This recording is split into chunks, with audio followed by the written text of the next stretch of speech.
Yeah, let me introduce Mr. Pramod. Mr. Pramod S. is a commerce graduate and fellow chartered accountant by profession. He is a partner of the firm Pramod and Darshan, Bangalore, practicing in the area of direct tax, indirect tax, and corporate advisory. He was a faculty at Christ College and various other reputed colleges and institutions, and has also been regular author on subject of taxation and corporate law.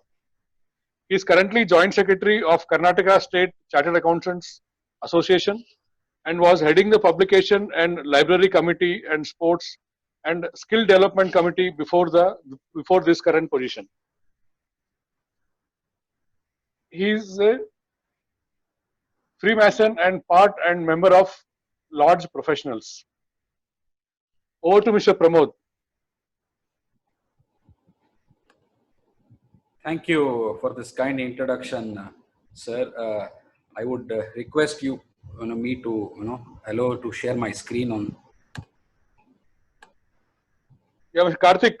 Pramod. Yeah, one second. I'm allowing it. Yeah.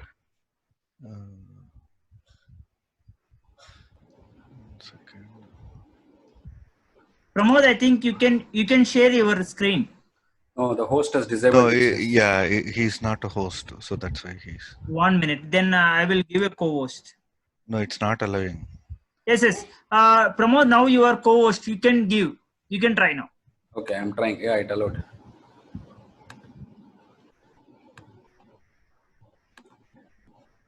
I hope this is visible. Yes. Yes, it's visible. Yeah. Thank you for the introduction, and especially it is very nice to see that you have called me on an first anniversary, and my wishes is that this organization continue long for 10 years, 50 years, encouraging the entrepreneurs, encouraging the enterprising mindset of people, so that we have more jobs to see and more services to be rendered. The Atmanirbhar Bharat, whatever we are talking about, I think a brief is what was spoken by the other speaker, and I would be trying to cover. I will try to cover majorly the 3 lakh crores, which is what everybody is waiting for, and I'll also see as to what was the background in which the government is probably trying to think. Now, if you see the whole scheme of things in which government was probably trying to put this 20 lakh crores into the newspaper headlines, was the fact that they never put in a lot of their money. They try to build the liquidity by the own system and then give it back. The attempts, their intent is surely not questionable, but rather the question is, when the times are bleeding, they have been trying to do some reform changes. This is something which is very disheartening to see. It is like saying that when you have a cardiac arrest, I will not do the operation, but I'll ask you to run on a treadmill. That doesn't work. you are expected to first do the operation. So reformal changes are sometimes, very disheartening for the industry to see.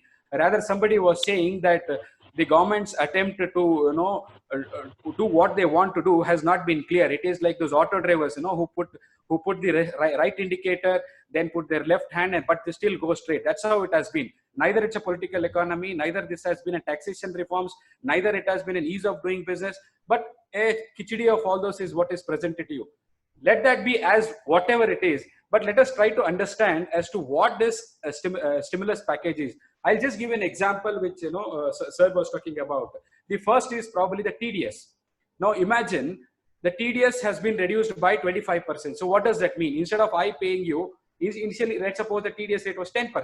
I was giving you, instead of cutting 10 rupees, that is 10%, I will, if at all I have to give you 100 rupees, I cut 10%, that is 10 rupees, and then give the 90 to you. That was the initial case. Now the TDS is reduced by 25%. What does that mean? Now it means that instead of I paying you 90 rupees, I will pay you 92.5 rupees. That means I will only deduct 7.5. By this, government says liquidity rises. Now how? Whatever you are going to rise, you will have to still pay the advance tax at the end of 15th June 2020. Effectively, what the government is trying to say is, when the announcement happened as on 13th of May or 14th of May, from that day till 15th of June, that is 55, you enjoy the credit. That is 1 month of credit is what they are given you, which is very, which is not at all good for any of those, businessmen. Businessmen will still face the liquidity crisis. I don't think this is a measure at all. Now look at RERA. What did they do? RERA projects have been extended by 6 months for all the after 25th of March 2020. Now what does that mean? RERA projects have been postponed by 6 months, but what about those home buyers? They are paying the interest. Effectively, it's not a peripheral view, but it is just one view. No, it's a horse which has one view and they are just going by it. Whatever it is, the announcement has already been made. I am just trying to, give the effect, trying to give you the perspective of why the market is not happy. If you have actually seen the market, somebody was saying every time the Honorable Finance Minister comes on the stage and announces something, the market falls by 1,000 points. Ask her not to come. And honestly, this has been the attempt every time. But as I said again, the announcement has already been made and we are living with it. Rather, the funniest part was about the PF. There are two views in the PF. If it is a concept of CTC, what happens instead of 12%, 10%? That is their own money you are giving back to them and saying, I did something. What? Then next you say income tax refund. There was a joke which was running in Facebook and WhatsApp. You go to a restaurant, you eat for 90 rupees, pay him 100 rupees, he gives 10 rupees back to you and then say, sir, take, this is your economic measure. You giving back your own refund is not an economic measure. And it is not an announcement to be made on the headlines. It is surely not an announcement. Now, if you understand this Atmanirbhar Bharat, one thing which probably takes the cake was the first fact is that 3 lakh crore rupees. It is a huge sum. Probably when the 20 lakh crore was announced, everybody first they calculated was how many zeros were in it, because we haven't seen an amount like it. Then this 3 lakh crores came. Now, do you think this 3 lakh crore did not have any history of it? I surely do not believe, because there was always a history of this credit guarantee. We used to call it as CGTMSE schemes. The CGTMSE schemes are those schemes where the government guarantees the banker that if your borrower does not pay the amount, I will pay the amount. What happens? As an MSME, you go to the bank, you take the loan, and let's suppose the business does not do well. Now what happens there? Now you have to pay back to the banker. You have no collateral. What government says is, I will give the guarantee on behalf of, I will give the guarantee on behalf of those borrowers and I will repay. These had certain limitations, like sometimes it was 50% guaranteed, there were 75% guaranteed based upon the amounts they have taken. As well, because this was something which was announced in year 2000. So we are 20 years from which it has been announced. And it is still existing. CGTMSE exists even now. Even till this day, CGTMSE schemes exist. And the fact is, it is for a total amount of 2 crore rupees loan, and it is collateral free. They were then charging guarantee fee. They were then charging additional fees and all. But however it is, the government was still doing it. The second instance was of the Mudra. Even in Mudra schemes, the government was not asking you collateral. What government said is, you please provide the loan to the borrower. Let my borrower trader do the business, because they do not have the money. Now you imagine, you have MSME on one side, you have Amazon on one side. Amazon has thousands of crores with no cost to it. And there is one guy who really wants to do business in India, but he does not have collateral, and banks don't give him a loan because banks are very collateral hungry. So government also said in Mudra cases that please give them loan, I will give guarantee. The guarantee was again, it depended, it initially said 75%, 80%, there were percentages which they were freezed. But this scheme is slightly different from those schemes, because this probably guarantees 100% of the total loan which is sanctioned. Now, let us probably, with this background, go one step ahead. Now, I will explain this in detail, but before that, I have two more announcements to make. One is on the stressed asset. This does not cover any of those loans which are in SMA2, what we call as loans which have not been paid or not been serviced for more than 60 days up to 90 days. And those who have not been serviced even after 90 days, we call them as NPAs. So these both are excluded. We let us call them as stressed asset. And they want to bring in 20,000 crores and fund the promoter, ask him to put it as back of equity, and then run the business. This is what is for them. That scheme is not, I'm not announcing, that scheme is not, I'm not covering, but I'm just saying the glimpse of what was there in that scheme.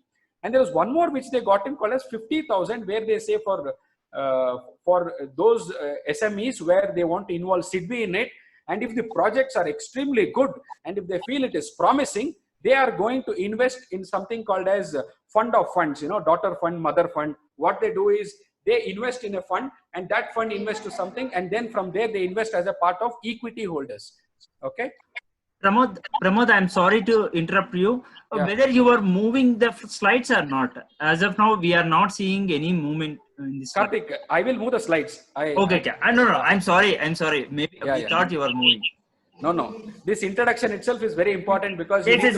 You can carry on. Carry on. Sorry. So this introduction itself is very important because you need to understand as to from where this whole amount comes in, because a lot of people sometimes are in SMA2, they want to try to come in. No, you can't come in. That's what I wanted to say. Now, anyways, I am moving ahead. This is the breakup of 20 lakh, 5 lakh crores of the total 20 lakh. Now, if you see the whole scheme, none of the cases where government wants to inject money. Government is saying, you take your own money and I will take the credit out of it. This is just for an understanding. I am not dwelling more long in it. Now, I have read this beautiful book called Who Moved by Cheese. I don't know how many of you have read this. This is a book which talks about there is a cheese and all these rats want to eat it. They are happy. They think every day this cheese will be there. I will come, eat it, and then go. But suddenly one day the cheese disappears and the rats are very worried because there is a change management. Now there are few rats which say, oh, this is my fate. I will probably stay like this. There will be a new cheese which will come. There are few rats which will say, I will go and hunt. Where is my new cheese? So everybody in this life is always like that. Change takes place. You need to re-innovate and move ahead. Probably this is one of those beautiful times where you need to read this book because the change has come very hard, very harsh on every businessman. Okay.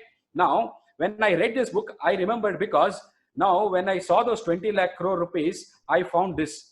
Who ate my cheese? Now nobody has got anything in this. Everybody ate my cheese, but I am not part of it. Now this is what probably Nirmala Sitharaman wanted to say. She gave everything, but don't know who she has given. Now let's first see what is that something she said. See, this is the exact definition, quote unquote. I am not changing one word from what she spoke on the day she announced. I have just marked those words in red. She was repeatedly telling the words called as MSME. First, she used the word called as free automatic loan to MSME. Free automatic loan. Automatic loan means what? It is automatic. That means it is already pre-approved. It comes to you. And then she used the word MSME. Obviously meaning that MSME should be the part of it. Now the confusion started. Who is MSME? Are those MSMEs as on 29th February? Are those MSMEs who were MSMEs but not have taken MSME certificates? Are those people who are MSME today? What is the date you will calculate MSME? So there were a lot of this news which was running in the market. But anyhow, they have given a clarity. But I just want to see how confused they were when they announced and when the operation guidelines came in, how clarity started coming up and how there were slightly deviations from the initial announcement. Rather, when this 3 lakh crore was announced, I thought it will be something like CGTMBC. If you see, this will be available till 30th of October 2020. I really thought if it is available till 30th of October 2020, then all the new loans also should be covered. This was the obvious understanding of mine. But yeah, you will probably see how the things have been twisting, changing, in the further course. This is only for your understanding. Please do not take anything from this. I have probably tried to cover, a brief of Atmanirbhar. I do not want to deal with, more in it. Now, what was the purpose of this scheme? The purpose of this scheme was to give a guarantee cover to the member lending institute. Now, I'll be using this word called as member lending institutions only to mean the fact that they are the scheduled banks. So whenever I call about the name called member lending institute, they are the banks. So what is government saying is that it will give the guarantee of 100% to those banks, scheduled banks and NBFCs for the loans which they have given under this scheme. So effectively meaning, if you have taken a loan of 20 lakh rupees under this scheme from State Bank of India, Government of India is saying, State Bank of India, that 100% of the loan which will be outstanding and defaulting is what I will pay. That is, if you have taken 20 lakh, all 20 lakh is guaranteed by government, or else generally what they do is they will ask you a guarantor. So here guarantor itself is Government of India. Okay. Now, second word used is pre-approved sanction of 20% of the loan outstanding as on 29th of February 2020. By this, they have probably rested lot of the doubts, meaning that the 20% is calculated as on the outstanding amount which is there as on 29th of February 2020. So if you have taken a loan of, let's suppose, 30 lakh rupees and you have repaid a certain portion of it, and the total outstanding was only 20 lakh rupees as on 29th of February 2020, and the 20% will be calculated based on what is your balance as on 29th February, not on your total loan sanction, but exactly on 20% on the outstanding loan. Okay, not on the sanctioned loan. So this is very important. So you will have to go back to your bank statement, see what is the loan statement, and see what is your outstanding balance. This loan outstanding balance includes all the outstanding balance, not only from one bank. Let's suppose you have taken one term loan from State Bank of India, and from Bank of Baroda you have taken a working capital loan. You have to include both of them, not only one loan. Both the loans included, and 20% gets calculated. That's how it is done. How is it given? Initially, there were again questions as to how is it given. Is it given as a part of ad hoc limit? They will raise the same limit. They have clarified that it will be given in the form of the additional working capital facility in terms of the bank. And for NBFCs, it will be given in case of as a term loan. So you have a loan, and let's suppose in the same example which I gave you, you have taken two loans, one from State Bank of India and the other one is from Bank of Baroda. In that cases, what they will try to do is they will give the working capital loan if it is a bank, and if it is a NBFCs, they will give you a term loan. Okay, this is what they want to mean. Next, whom does it cover? This was a very important question. If you go back to my slide, I said it was initially covered to MSME when the announcement was made, but when the actual thing started coming out, they introduced a word called as business enterprises and MSME, which effectively means now they have rested the fact that whether you're registered for MSME, you're not registered for MSME is immaterial.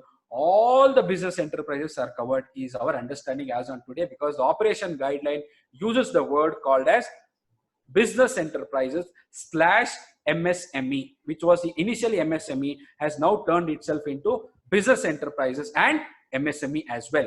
This includes even the Mudra scheme as well. So there are now three things. One is the business enterprises, MSMEs, and it includes all those people who have taken loan under Pradhan Mantri Mudra Yojana.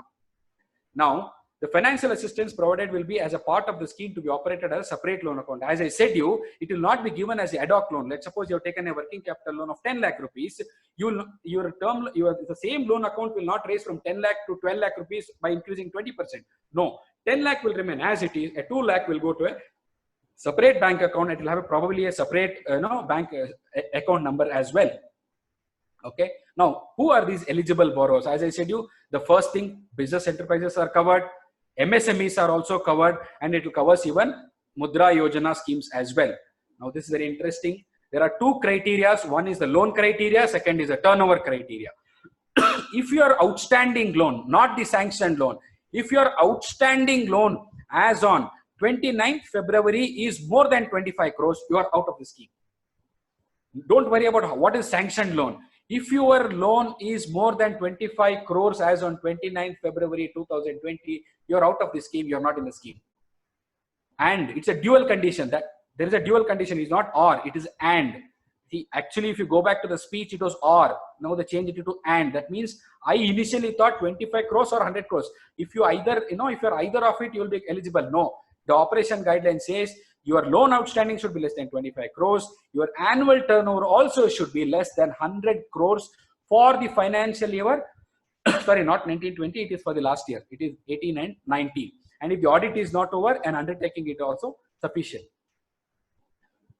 Now, sorry, it is for 1920, not 1819. It is for the financial year 1920. And if the audit is not over, as I said, your undertaking is sufficient. So it is a dual condition. Your loan should be less than 25 crores as on 29th of February 2020, and your turnover should not have crossed 100 crores for the financial year 19 and 20.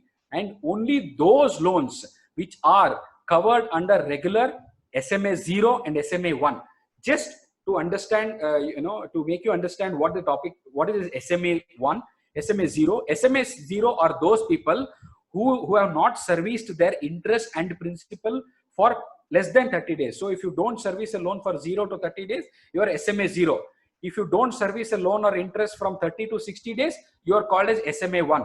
If you have not serviced a loan for more than 60 days, you will be called as SMA2. So what they are saying is you should either be part of regular, or you should be part of SMA0, or you should be part of SMA1, which automatically says SMA2 and NPA categories are out of the scheme.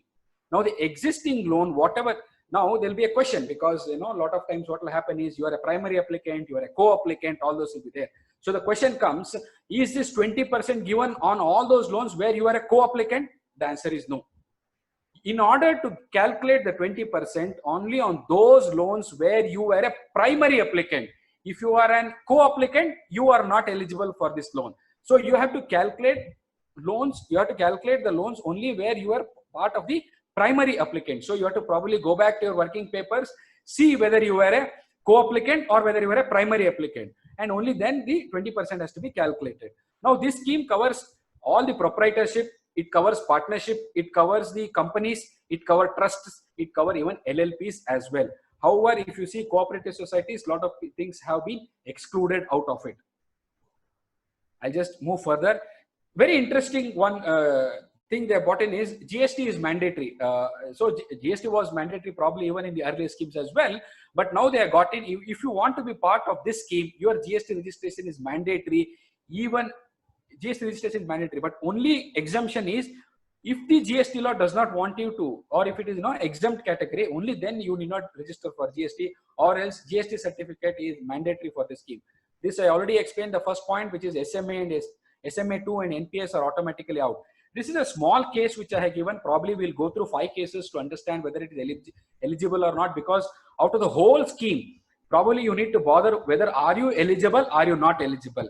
How much they give, I said you 20%. The rest of the things are pretty simple, because this is where I want to probably spend more time so that you realize whether you are eligible or not eligible. Now, see, if you see the borrower 1, his outstanding borrower from in a bank, that is from a single bank, is 15 crores. But from all the banks put together, as on 29th of February, it was 30 crores. And he has not paid his interest or principal for 30 days. And the turnover as per the latest balances is 90 crores. Now, if you come back, turnover is 90 crores. Yes, he is eligible. Out of dual condition, one condition is satisfied. But the loans put, but from one bank it is 15 crores, which is still lesser than 25 crores. He is eligible. But if you total the outstanding balance of all the banks, it has crossed 25 crores. See here, it is 30 crores. That is the third column, 30 crores. That means he is out of the scheme. So because it is, sorry, it is not 15, it is, you should go to 30. So he is out of the scheme. Now go to the second case in the borrower B. Same thing, he has taken 15 crores. He has again, total is 30 crores he has taken, and the number of days he has not serviced is 59 days, just less than 1 day for 60 days. And the turnover is again 90 crores. In the dual condition, 90 crores, but the turnover which he has taken is 30 crores. I'm sorry, again it has gone to 15, it should have come to 30. Even then he is not eligible.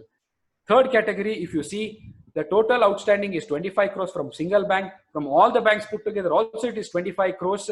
And it has crossed more than the loans which he has taken. He has not serviced for more than 60 days, which is 62. He has again crossed, I have circled it. He is not eligible because he has gone to SMA2. Now go to the next category, D. His total outstanding is 10 crores. All the banks put together, it was 25 crores in this third column.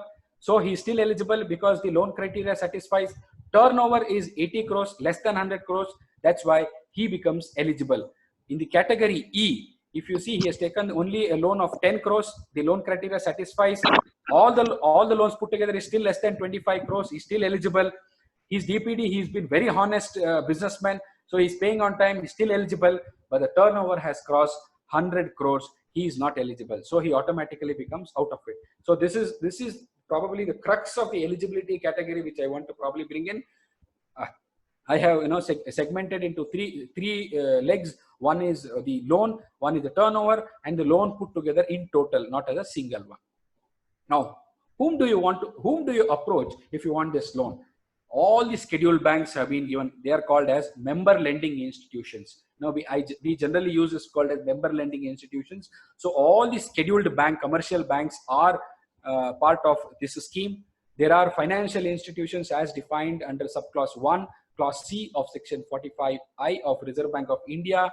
And all NBFCs which have been in operation for past 2 years as on 29th of February 2020 would be eligible under the scheme. If you want to know who is part of the scheme, there is a site also which they have created. You can probably go there and see it. It is probably, you will get the list of it. But for your general understanding, I want to tell you that all the commercial banks are involved. So I think much of our clarity would be reduced, because people were thinking you will have to go to an MSME, you'll have to probably go to a government department to get this loan. No, you'll have to go to banker to get this. Now, the thing is, it is a pre-approved loan is what I said. Pre-approved loan means what? The loan is already provided. That is, it is already approved to you. But the fact is, you can opt out. You're at the option of opting out. It is not that bankers will come and say, take this loan, you have to take this. No, it's not the case. They are just saying that it is a pre-approved loan. And if you don't want it, you have to opt out. By meaning, government wants to say that this loan is already provided. Opting out is a choice. Opting out is your choice. But being part of the scheme, you're already part of it, is what they mean to say. This loan covers all those cases where it is under Pradhan Mantri Mudra Yojana and PMEGP, all this. Let's suppose you have two bankers, okay? There'll be instances where sometimes you take term loan from one bank, you take working capital loan from one bank. Now, I'll just give an example. You've taken 5 crore rupees loan from State Bank of India, and you take, that is term loan, and you've taken one more 10 crore rupees as an CC, that is the cash credit working capital loan from Bank of Baroda. So the total loan is 5 crores from State Bank of India and 10 crores from Bank of Baroda. Total put together is 15 crores. Now, the 20% is calculated, as I said you earlier, put together, that is 5 crores plus 15 crores, that 20% is calculated. So 3 crores is your eligibility of the loan amount.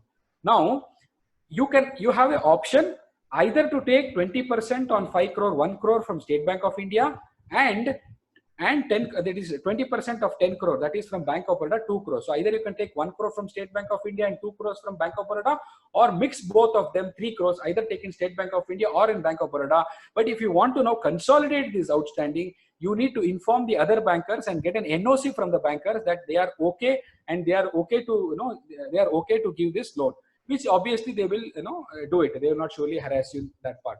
As I said you, the total amount, that is quantified amount, is 20% of the loan outstanding as on 29th of February 2020. Okay, all those, it says again, if you have taken a letter of, if you have taken a non-fund, which is, just a guarantee you have taken, or if you have taken, these are excluded, these are not part of the outstanding amount. When you're calculating an outstanding amount, only those loans which are part of the balance sheet only is covered. Now, other part is that they have done an interest capping at 9.25%. Don't think the loan is for 9.25%. It is only capping. It can even come at 8.5% based upon the external benchmark plus 1%. And for NBFCs, it shall not cross more than 14%. So obviously NBFCs are at a disadvantage side, but NBFCs may get aggressive and start giving more loans, unlike those the scheduled banks as well. So there is an interest capping. Don't think this is a percentage. This is the highest percentage. This can be cheaper than that also.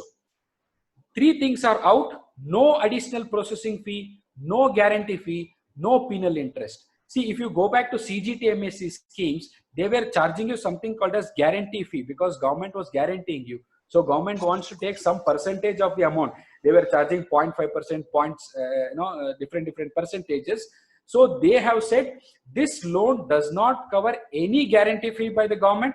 Neither the bank should charge any guarantee fee. Neither there is any processing fee, and there is no penal interest as well. That is, if you do not pay, banks cannot charge any penal interest. Penal interest is out. That is, if the loan amount is given at 9%, the interest which you have to pay is only 9%. Just because you don't give a stock statement or just because you don't give certain documents, they can't raise it from 9 to 10%, because I already said there is a capping. Forget about capping. There is no penal interest at all in this case. Now, if you want to close the loan before the the 4 years, which is what I want to say, you can do it. There will be no prepayment charges. The prepayment charges are at 0. No banks are eligible to take any prepayment charges. So this is something which is free. So if you're ready to close the loan before 4 years, and if you have the money and bandwidth, please go and close the loan. So this probably effectively means that today they have given a loan. If you want it today, take it.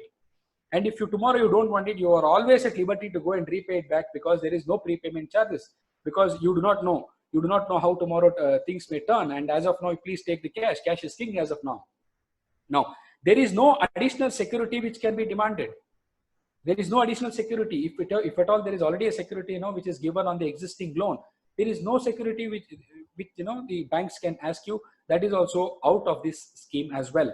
Rather, they say the guarantee would come under pari passu clause. I just want to know what is pari passu clause. Is an equitable. That is, whatever they want to sell, it will be taken out in in the same line as in the pari passu clause.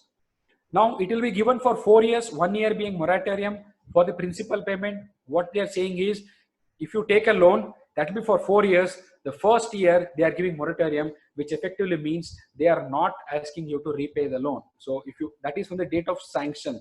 That is, if you take the loan today, as on 26th of May 2020, up to 26th of May 2021, they are not going to ask you the principal payment, and then the further will be given in the 36 equal installments. Now, probably you would have seen, probably I think I have covered major portions of it. I just wanted to say, when the MSME segments were, the expectations were very high. Probably the expectations was, we'll take a straight line like this and go. Probably after the announcements were made, the announcements have been this reality. This is what I wanted to talk about the announcement. See the reality, how it has become for us. Eligibility, SMA2, SMA1, whether you are a financial consultant, not a financial consultant, you are expected to be a financial consultant from today. Okay. With this, I think I would cover this 3 lakh crores. I think majorly I have covered. My other speaker, Shantan, will talk about the project report. See, as I said you earlier, the CGTMSE scheme requires you to provide a project report. It gives a list of documents you have to give. It gives GST certificates, etc. to be given. So he probably will cover about how you should prepare a project report, because the scheme was existing from year 2000. It is existing even now. So even now you can go to the banker and scheme, but that is not the scheme which the Nirmala Sitharaman announced. Okay. With this, I hope I have covered everything. Thank you for a patient listening. Thank you, Pramod. Ram